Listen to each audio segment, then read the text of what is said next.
다시 한번 2023년 2학기 성경학교 수료하신 모든 분들을 진심으로 축하하고 축복합니다. 어느덧 올 한 해도 달력이 마지막 한 장을 남기고 있습니다. 새해가 시작한 지 엊그제 같은데 벌써 한 해가 저물어가고 있습니다. 얼마 남지 않은 시간들을 기도하시면서 은혜 가운데 잘 마무리하시는 유종의미가 있으시기를 주님의 이름으로 축복합니다. 어떤 사람은 인생 이 라이프를 첫 글자 L의 live와 마지막 E, end, 삶과 죽음 사이에 if다 이렇게 이야기하는 사람이 있습니다. 그러나 실제 인생에서 과정은 없죠. 한번 주어진 인생은 결코 다시 돌이킬 수도 모를 수도 없습니다. 미국의 신학자이며 사회학자인 토니 캄폴로 박사가 95세 이상 된 사람을 대상으로 앙케이트 조사를 했는데요. 만약 여러분이 다시 또 새로운 삶을 사신다면 어떻게 사시겠습니까? 여기에 대해서 세 가지를 기록하게 했습니다. 그랬더니 가장 많이 나온 대답 첫 번째가 바로 날마다 반성하며 살겠습니다. 우리로 말하면 회개하면서 사는 것이죠. 두 번째로 나온 것은 용기 있게 살겠습니다. 도전하며 살겠습니다. 그런 뜻입니다. 세 번째는 죽은 후에도 뭔가 남을 만한 가치 있는 삶을 살고 싶습니다 였다고 합니다.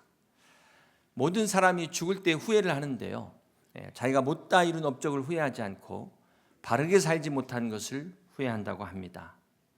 죽음이 문턱을 넘어 들어올 때 내가 더 성공했어야 되는데, 더 출세했어야 되는데, 더 벌었어야 되는데, 이런 후회가 아니라 더 사랑했어야 되는데, 올바르게 살았어야 되는데, 예수님을 제대로 믿었어야 되는데, 이런 후회를 한다고 합니다. 자, 그렇다면 오늘 우리는 후회하지 않는 인생이 되기 위해서 어떻게 해야 될까요? 오늘 본문은 우리 크리스찬들에게 우리가 특별히 이 종말론적 삶을 어떻게 살아야 될지를 말씀하고 있습니다. 오늘 이 말씀을 통해서 함께 같이 은혜를 나누는 복된 시간 되시기를 주님의 이름으로 축복합니다. 저는 오늘 말씀의 제목을 놓고 고민을 했는데요. 오늘 본문 4장 7절을 보시면 만물의 마지막이 가까웠으니 그러므로 너희는 정신을 차리고 근신하여 기도하라. 이제 한 해가 저물어가는 때이기 때문에 오늘 제목을 만물의 마지막이 가까이 왔으니 정신 차리십시오까지가 이제 제목으로 하려고 했습니다. 근데 너무 길잖아요. 또 고민되다가 그러면 정신 차리십시오 하겠다가 오자마자 이게 또 너무 불쾌하게 생각하시는 분도 계실 것 같아서 부드럽게 가자. 그래서 만물의 마지막이 가까웠으니까지로만 제목을 정했습니다. 현대인들의 문제가 너무 바쁘다는 거죠. 정신줄을 놓고 살고 있습니다. 그러다 보니까 사기를 당할 수도 있고 보이스피싱에 넘어갈 수도 있고 이단에 넘어갈 수도 있습니다. 많은 사람들이 이 큰 교회에 선호하는 이유가 작은 교회는 숨을 데가 없어요. 예배 빠지면 그냥 표가 나기 때문에 전화가 오죠. 근데 큰 교회는 숨어서 예배 드릴 수 있기 때문에 나오고 싶으면 나오고 나오기 싫으면 안 나오고 편하게 신앙생활할 수 있다는 장점이 있습니다. 어쨌든 그렇게라도 나와주시는 것에 대해서 감사하게 생각합니다. 근데 주로 이런 분들은 이제 간섭받기를 싫어하는 거죠. 편한 것 같지만 좋은 것 같지만 반드시 나중에는 후회할 때가 있습니다. 후회하지 않기 위해서는 우리가 마지막을 기억해야 되고 정신을 차려야 된다는 것입니다. 베드로전서 4장 7절 다시 보시면 만물의 마지막이 가까웠으니 모든 만물에는 마지막이 있다고 말씀하고 있습니다. 그렇습니다. 우리 인생도 마지막이 있습니다. 우리 그리스도인들은 마라나타 주 예수여 어서 오시옵소서 주님의 재림을 믿는 사람들입니다. 언젠가 주님 다시 오실 때 우리도 주님 앞에 가는 것을 믿는 것입니다. 그런데 문제는 그날이 오늘이라는 생각을 안 한다는 것이죠. 생각하고 싶지 않은 것인지 모르겠지만 아직 시간이 많이 남았다고 그렇게 착각한다는 것입니다. 여러분이 지금 하고 있는 일도 반드시 마지막이 있습니다. 올해가 시작될 때 그 봄이 돼서 그 폈던 화창한 화려한 꽃들 다 졌잖아요. 여름에 그 무성한 잎들 다 떨어졌잖아요. 결코 영원하지 않습니다. 그렇기 때문에 우리가 정신을 차려야 됩니다. 깨어 있어야 되는 것입니다. 주님 오실 날이 어쩌면 오늘일 수도 있다. 내 인생의 마지막이 어쩌면 오늘일 수도 있다. 이런 생각을 가지고 이런 긴장감을 가지고 살아야 우리가 후회하지 않는 삶을 살 수 있다는 것입니다. 그렇습니다. 인생을 후회하지 않는 사람은 마지막을 생각하고 마지막을 준비하는 사람이라는 것을 잊지 마시기를 바랍니다. 여러분, 모든 경기에서 결승점을 앞둔 선수의 공통점이 뭘까요? 결승점을 눈앞에 둔 선수의 공통점, 막판 스퍼트를 위해서 젖먹던 힘까지 최선을 다해서 끌어낸다는 것입니다. 경주에서 우승하기 위해서는 마지막 순간에 최선을 다하는 것이 반드시 필요한 것입니다. 사실 우리가 살아가면서 이 정년이라는 것이 있고 은퇴가 있잖아요. 그것은 우리 인생의 마지막을 준비하는 것입니다. 지금까지는 이제 비본질적인 것 다 내려놓고 진짜 중요한 본질을 위해서 최선을 다하기 위해서 우리가 은퇴하는 것이고 정년이 있는 것입니다. 그런데 이 마지막 순간에 다 내려놔 버렸어요. 진짜 중요한 본질을 위해서 비본질을 내려놔야 되는데 다 내려놓은 것, 이것은 잘못된 선택이죠. 사랑하는 성도 여러분, 올 한 해도 이제 얼마 남지 않은 이 마지막 한 달을 끝까지 최선을 다하셔서 2023년 다시 돌아오지 않을 이 믿음의 경주를 잘 완주하시고 승리하시는, 우승하시는 여러분 다 되시기를 주님의 이름으로 축복합니다. 여러분, 고대 폼페이라는 도시 다 아실 것입니다. 2000년 전에 베스비오 산의 화산 폭발로 매몰된 도시입니다. 1748년에 발견된 이래 200년에 걸쳐서 거의 전모가 드러났습니다. 원래 이 화산재에 묻히기 전에 폼페이의 그 인구가 한 2만여 명이 됐다고 합니다. 그런데 막상 그 화산재에 파묻힌 그 시신들을 발굴하다 보니까 사망자가 몇 명이었냐면 2천여 명이었다고 합니다. 그러니까 실제 사망자는 10%밖에 안 됐어요. 그럼 나머지는 어떻게 했을까요? 나머지는 어떻게든 다 피신을 했다는 것이죠. 고고학자들에 의하면 이때 죽은 사람들의 모습이 그대로 재현됐지 않습니까? 주로 어떤 사람들이었을까요? 귀족들이었습니다. 돈 많은 부자들이었다는 것입니다. 마지막까지 자신들의 그 재물과 저택, 권력 지키려다가 모든 것을 잃고 말았다는 것입니다. 가난한 사람들은 다 피신과 같고 살았어요. 사랑하는 성도 여러분, 오늘도 많은 사람들이 나그네라는 사실을 알면서도 잊고 산다는 겁니다. 내가 돌아가지 않을 것처럼 정신줄 놓고 여기서 영원히 살 것처럼 착각하고 있다는 것입니다. 그래서 정신을 차려야 되는 것입니다. 천국에 가서 배달하지 않으려면 이게 무슨 내용인지 아시죠? 모르시는 분은 아시는 분이 설명해 주시기 바랍니다.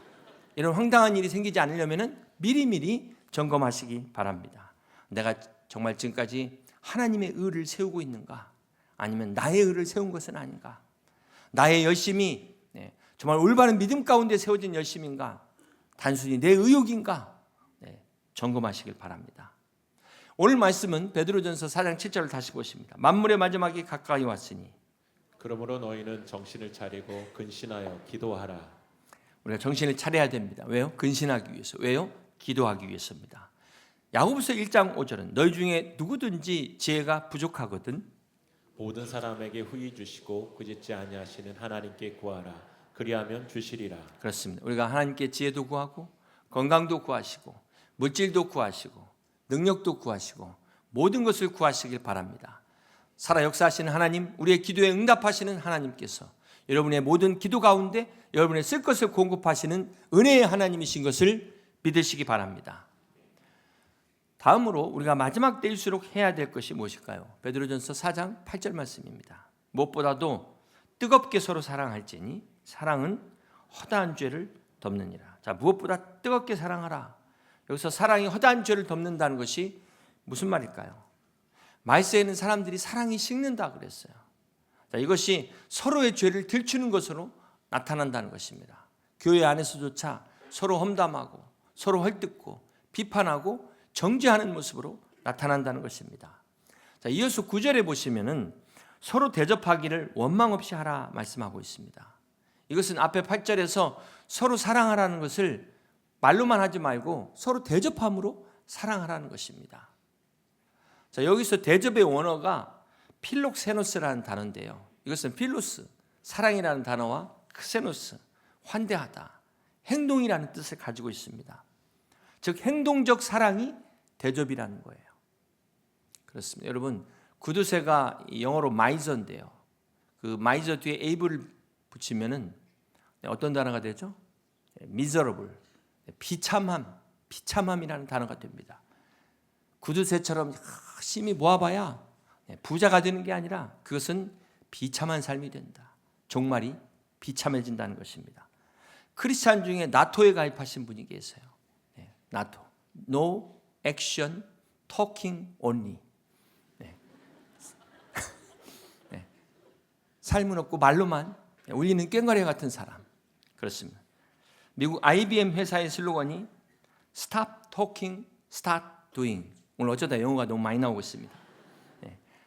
말만 하지 말고 행동으로 하라는 것입니다. 우리 신앙도 마찬가지예요. 이 본문에 자세히 보면 서로 대접하기를 원망 없이 하라고 말씀하신 이유가 뭘까요? 여러분 교회 안에서 보면은 가끔 어쩌다 왜 꼭 나만 베풀어야 되지? 이런 고민하시는 분들이 계세요. 왜 꼭 모일 때마다 꼭 이렇게 먹어야 돼? 이런 불평하는 분들이 있습니다. 그러다 보니까 자연스럽게 그냥 먹지 말자. 대접도 하지 말자. 이렇게 돼가는 것 같아요. 그런데 오늘 말씀에 보면은 서로 뜨겁게 사랑하라는 겁니다. 뜨겁게 두 가지를 어떻게 하라는 거죠? 먼저 서로의 허물을 덮고 원망 없이 대접하는 것으로 뜨겁게 사랑하라는 것입니다. 오늘 우리가 이 말세가 가까울수록 마지막에 가까울수록 우리 그리스도인들은 뜨겁게 사랑하라고 성경은 말씀하고 있습니다. 적극적으로 우리가 우리의 서로의 허물을 덮어주라는 거예요. 불평하지 말고 더 열심히 대접하라는 것입니다. 이것이 우리 인생의 마지막에 가까울수록 최선을 다해야 되는 그리스도인의 삶이라고 말씀하고 있습니다. 누가복음 10장에 보면 예수님께서 베다니 마르다의 집에 가셨을 때 마르다가 열심히 음식을 준비하고 있었습니다. 이때 마리아는 뭘 하고 있었죠? 여러분처럼 앉아서 열심히 주님의 말씀을 듣고 있었습니다. 마르다 입장에서는 이 마리아가 얼마나 얌체가 있냔 말이야. 지금 이게 남 얘기가 아니란 말이야. 이게 우리 안에서도 일어날 수 있단 말이야. 일하는 데는 안 보이다가 먹을 때만 나타나는 그런 사람들이 있단 말이야. 여러분 이 두 자매의 행위를 주님은 절대 비교하지 않으셨어요. 우리는 어쩌면 마리아는 옳고 마르다는 틀렸다 이런 선입견을 가지실지 모르겠어요. 마르다는 더 서운하단 말이야. 더 시험에 든단 말이야. 여러분 만약 교회에서 말씀 듣는 일에만 중요하다고 생각하면 누가 봉사하겠습니까? 누가 섬기겠습니까? 교회는 마리아만 필요한 게 아니라 마르다도 필요하단 말이야. 오늘 예배를 위해서 안내해 주시고 또 주차로 봉사해 주시고 또 음향과 영상으로 또 보이지 않는 곳곳에서 우리 예배를 위해서 수고하신 모든 분들 한번 감사의 박수 한번 드리겠습니다.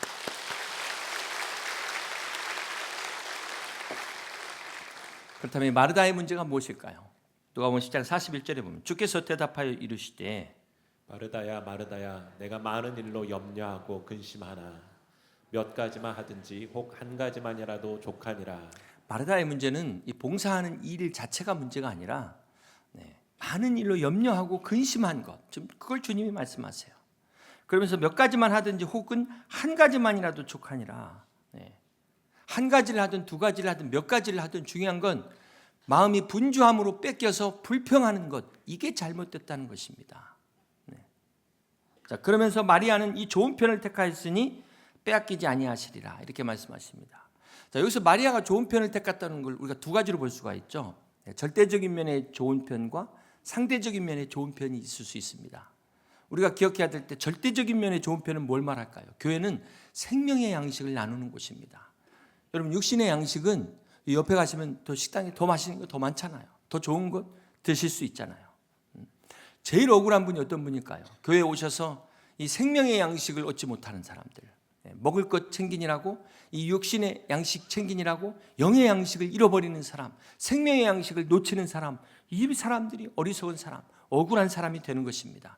그래서 마태복음 4장 4절에 예수께서 대답하여 이르시되 기록되었을 때 사람이 떡으로만 살 것이 아니요 하나님의 입으로부터 나오는 모든 말씀으로 살 것이라고 말씀하신 것입니다.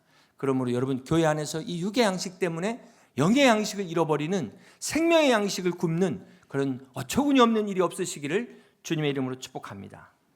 또한 이 마리아가 좋은 편을 택했다는 것은 상대적인 면에서 볼 때 자기에게 유익한 편을 선택했다는 것입니다. 자, 상대적인 면에서 이 사람마다 좋은 편이 다를 수 있어요. 어떤 사람은 아직 배워야 될 그런 단계에 있는 사람들이 있습니다. 그런가 하면 어떤 분들은 이제 그만 배우셔도 돼요. 실습을 해야 될 단계에 있어요. 이게 사람마다 믿음의 단계마다 다르다는 것입니다. 목회자로서 안타까운 게 배워야 하는데 오자마자 막 일부터 하는 그런 분 계시죠? 이제 저희 교회는 전혀 그렇지 않습니다. 이것은 절대로 좋은 편이 아니에요. 그건 그분의 신앙이 금방 시험 들게 되고 나가 떨어지게 되는 것입니다. 그래서 새가족은 배워야 되는 거예요. 새가족은 일하는 단계가 아닌 것입니다. 그런가 하면은 지금 일해야 되는데 계속 책상에만 앉아서 성경 공부하시는 분, 이것도 좋은 편이 아니라는 겁니다. 평생 성경만 공부하는 사람들의 문제가 뭘까요? 지금 뭐 때문에 성경 공부하는지를 몰라요. 혹시 여러분 성경 공부한 지 10년 이상 되신 분들은 이제 그만 성경 공부 안 하셔도 됩니다. 이제부터는 아는 게 병이야. 이제부터. 여러분이 너무 성경 공부하시고 그 자리에 앉아 계시면 새신자가 성경 공부할 자리가 없어요. 그래서 여러분에게 좋은 편은 이제는 일해야 될 때입니다. 그런 분들은 주보안에 지금 보시면 그 삽지에 사역지가 소개되어 있어요. 그 중에서 여러분에게 가장 좋은 편을 선택하시기를 바랍니다.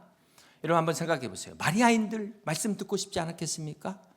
은혜 받고 싶지 않았겠습니까? 그러나 누군가는 마르다 역할을 누군가는 이 마르다 역할을 해야 된다는 거예요. 교회에 너무 많은 마르다들이 일하다 보니까 시험에 들어 마르고 있다. 일하는 사람만 일하면 반드시 지치게 되어 있다는 거예요. 어떻게 해야 될까요? 그래서 교회 안에서 함께 이 짐을 나눠줘야 되는 것입니다. 그것이 가장 좋은 편이라는 것입니다. 사랑하는 성도 여러분, 여러분에게 좋은 편은 어떤 편이십니까? 제 입장에 생각해 보면 만약 제가 이제 여러분 가정에 신방을 간다면 이 대접보다도 저에게 더 중요한 것은 여러분이 부족하지만 끝까지 들어주는 거죠. 그리고 그 말씀대로 순종해 주시고 예수님을 영접하시고 믿는다면 바랄 게 없습니다. 얼마나 감사한 일입니까? 사랑하는 성도 여러분, 우리 목회자가 우리 성도님들을 신방하는 목적은 여러분을 위해서 기도하는 것입니다. 말씀을 함께 전하고 축복하는 것입니다. 절대 먹으러 가는 게 목적이 아니다. 대접하는 것에 너무 신경 쓰지 마시길 바랍니다. 또 하나 우리가 생각해야 될 것은 이 누가복음 10장에서 이 마르다 사건 전에 바로 앞에 어떤 사건이 나올까요? 한 율법 교사가 나와서 예수님께 질문합니다. 무엇을 하여야 영생을 얻으리까? 라는 질문이 나옵니다. 자, 여기서 영생을 물은 건 좋았는데 무엇을 해야 영생을 얻냐는 방법을 묻고 있어요. 그러면서 마르다 사건이 이어집니다.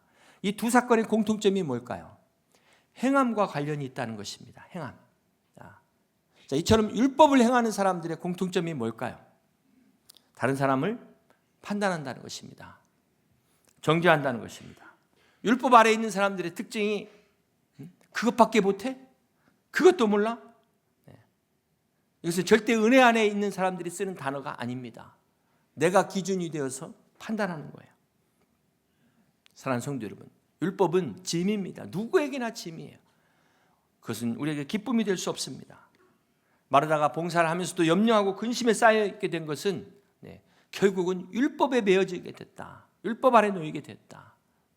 율법적으로 섬기다 보면은 시험에 든다는 것입니다. 의무감에 마지못해 하게 된다면은 결국은 불평하게 된다는 것입니다.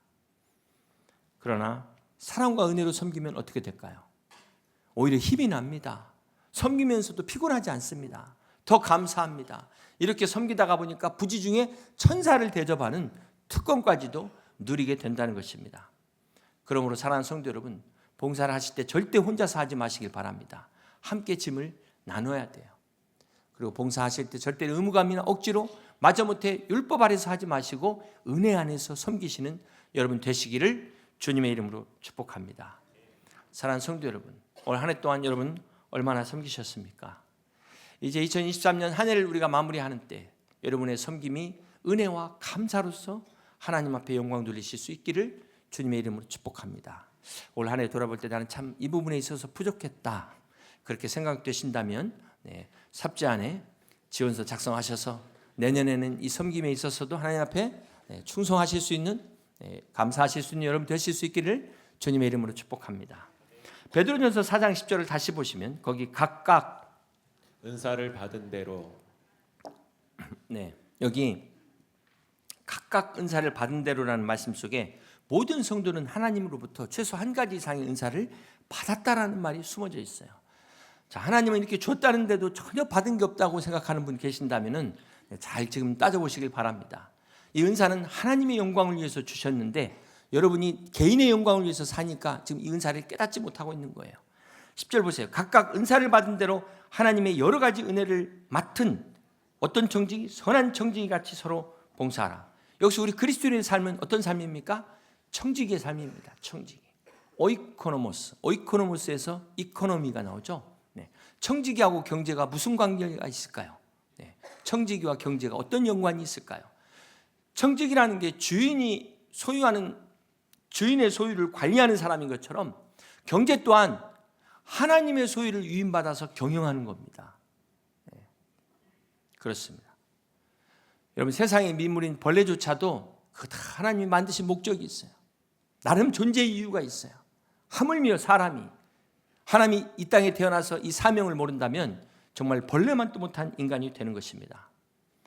여러분 성경에 보면 청직이라는 말이 몇 번 나오는데요. 그때마다 공통적인 환경이 있습니다. 어떤 환경이죠? 주인이 떠나면서 청직에게 다 집안일을 맡긴다는 거예요. 이것이 주는 교훈이 뭘까요? 여기서 깨달아야 될 교훈이 무엇입니까? 청지기는 반드시 나중에 주인과 회개하게 된다. 주인이 돌아와서 그때 너 내가 맡긴 것 어떻게 했냐? 반드시 회개하는 일이 있다는 거예요. 이것이 청직이라는 것을 잊지 마시기를 바랍니다. 주인이 와서 너한테 맡겨준 네 물질, 너에게 준 달란트 전부 다 결산하는 날이 있다는 것을 잊어버리지 마시길 바랍니다. 또 하나 기억해야 될 것이 10절에 보면은 각각 은사를 받은 대로 하나님의 여러 가지 은혜를 맡은 어떤 청직이? 선한 청직이라는 것입니다. 그럼 반대로 어떤 청지기도 있어요? 악한 청지기도 있다. 선한 청지기만 있는 것이 아니라 악한 청지기도 있다는 것입니다. 마태복음 25장에 보면 유명한 달란트 비유에 바로 이것이 청지기의 비유입니다. 여기서 5과 2달란트 받은 사람은 열심히 일해서 남기게 되죠. 바로 선한 청지기입니다. 반면에 1달란트 받은 사람, 게으르고 악해서 그대로 남기는 악한 청지기가 된 것입니다. 여러분 여기서 우리가 봐야 될 때 중간 청지기가 없어요. 선한 청지기냐 악한 청지기냐 중간이 없다는 거예요. 다시 말해서 우리가 정말 하나님 앞에 받은 은사를 그대로 남겨놓는 선한 청지기가 되지 못하면 전부 다 자동으로 악한 청지기가 된다는 사실을 잊지 마시기를 바랍니다. 그러므로 바라기는 여러분 게으르고 악한 청지기 되지 마시고 부지런하고 선한 청지기 되셔서 하나님께 칭찬받고 상받고 복받는 여러분 다 되시기를 주님의 이름으로 축복합니다. 옛날에 예화 중에 런던 캔터베리 교회에 니콜라이라는 집사가 있었습니다. 17살에 교회 사찰 집사가 되어서 교회 온갖 굳은 일들을 심부름을 다 감당했습니다. 그가 하는 일 중에 시간에 맞춰서 종탑에 종을 치는 일인데요. 얼마나 정확하게 쳤던지 런던 시민들이 그 종탑 시계를 맞출 그 소리에 시계를 맞출 정도였다고 합니다. 자, 그렇게 교회를 열심히 섬기면서 두 아들은 캠브리지와 옥스퍼드 대학의 교수가 되었습니다. 어느 날 두 아들이 아버지에게 아버지 이제는 그만하시죠. 그럼에도 불구하고 이 니콜라이 사찰 집사는 아니야, 나는 끝까지 일을 할 거야. 76가지 종을 치다가 세상을 떠났다고 합니다. 마지막까지 종을 치다가 세상을 떠났다는 이야기를 영국의 여왕 엘리자베스가 듣고 감동을 받아 그에게 영국 황실의 묘지를 내줬다고 합니다. 사랑하는 성도 여러분, 우리가 잊지 말아야 될 것이 교회 봉사는 크고 작은 게 없습니다. 모두가 다 귀한 것입니다. 하찮은 것이 있을 수 없습니다. 아무리 작은 일이라 할지라도 이 여왕이 감동하니까 황실의 묘지에 묻히는 이 영광을 누리게 되었는데 하물며 여러분 비록 교회 안에 작은 일이라 할지라도 하나님이 기뻐하신다면 얼마나 큰 축복과 가문의 영광이 되겠습니까? 오늘 여러분에게 이러한 은혜가 있으시기를 주님의 이름으로 축복합니다. 이제 말씀을 정리합니다. 사랑하는 성도 여러분, 여러분이 금년 한 해 동안 여러분이 이루신 것들을 한번 생각해 보시기 바랍니다. 하나님께서 금년 한 해 동안 주신 것 동안 여러분이 이루신 일들, 과연 그 중에 내 스스로가 온전한 내 힘으로 이룬 것은 얼마나 될까요? 아무리 눈 씻고 봐도 다 하나님이 주신 것입니다. 하나님이 여러분의 건강 걷어가시고 생명 걷어가시면 그 내 거라고 주장할 수 있는 것 하나도 없습니다. 그러므로 더 늦기 전에 환전하시기 바랍니다. 믿음의 환전은 빠르면 빠를수록 좋은 거예요. 늦게 바꿀수록 하루라도 늦는 것이 손해입니다. 사랑하는 성도 여러분, 어느덧 이렇게 연말이 다가왔습니다. 이렇게 만물의 마지막도 어김없이 찾아올 것입니다. 점점 가까워져 오고 있습니다. 이제 그날은 바로 우리 인생의 주인이신 하나님과 결산해야 되는 회개의 날인 것입니다. 그러므로 우리가 깨어 근신하여 기도함으로 하나님의 영광을 위하여 우리에게 주신 달란트를 가지고 남은 2023년도 최선을 다할 수 있는 여러분 다 되시기를 주님의 이름으로 축복합니다. 사랑하는 성도 여러분, 하나님의 부르심에는 후회가 없습니다. 결코 후회가 없습니다. 예수님께서 2000년 전에 이 땅에 성탄의 구주로 임마누엘로 우리 가운데 오셔서 우리를 구원하신 것은 우리를 하나님의 자녀로 부르시기 위함입니다. 고린도전서 6장 20절은 값으로 산 것이 되었으니 그런즉 너희 몸으로 하나님께 영광을 돌리라고 말씀하고 있습니다. 예수 그리스도의 십자가의 은혜로 우리를 구원해 하나님의 부르심으로 부르신 하나님께서 우리를 사명으로 부르고 계십니다. 여의도 침례교회라는 한 배를 통해서 우리를 부르셨습니다. 그러므로 여러분, 우리가 잘 돼야 되는 거예요. 여러분 사업과 직장을 위해서 기도하고 계십니까? 여러분 축복 받아야 되는 것입니다. 왜냐하면 하나님께서 여러분을 그곳에 청지기로 세우셨기 때문에 그렇습니다. 여러분은 세상의 청지기가 아니라 하나님의 청지기라는 사실을 잊지 마시기를 바랍니다. 하나님의 영광을 드러내도록 하나님께서 세우셨습니다. 그러므로 여러분이 잘못하면 누가 욕먹는 거예요? 하나님이 욕먹는 것입니다. 그러면 우리가 정신 차리고 하나님의 영광을 위하여 말씀과 기도로 승리할 수 있는 여러분 다 되시기를 주님의 이름으로 축복합니다. 2023년 얼마 남지 않는 시간 끝까지 이 사명을 가지고 하나님의 선한 청지기로 믿음의 경주를 완주할 수 있는 하나님께 영광 돌리는 우리 여의도 침례교회 모든 성도들이 다 되시기를 주님의 이름으로 간절히 축원합니다. 말씀을 생각하시면서 함께 같이 찬양하시고 기도하시겠습니다.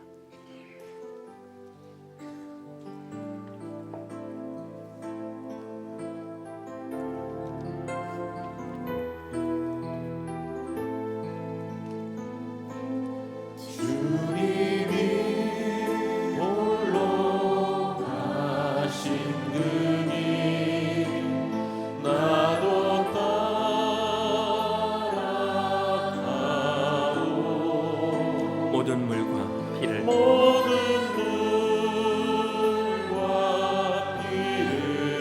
흘리신 그 길을 나도 가오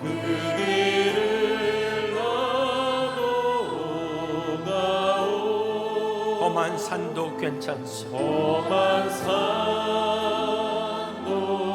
나는 괜찮소 바다 끝이라도 나는 바다 끝이라도 나는 괜찮소 죽어가는 저들을 위해 죽어가는 저들을 위해 나를 버리길 바라오 나를 버리길 바라오 아버지 나를 보내주오 아버지 나를 보내주오 나는 달려가겠소 나는 달려가겠소 목숨도 아끼지 않겠소 목숨도 아끼지 않겠소 나를 보내주오 나를 보내주오 다 같이 일어나서 찬양합니다. 주님이 홀로 가신 그 길 나도 따라가오 모든 물과 피를 흘리신 그 길을 나도 가오 험한 산도 나는 괜찮소 바다 끝이라도 나는 괜찮소 죽어가는 저들을 위해 나를 버리길 바라오 아버지 나를 보내주오 아버지 나를 보내주오 나는 달려가 사랑하겠소.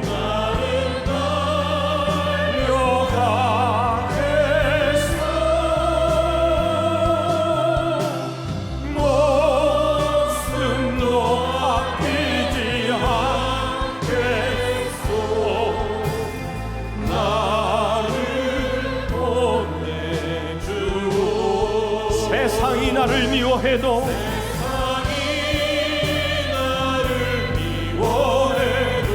나는 사랑하겠소.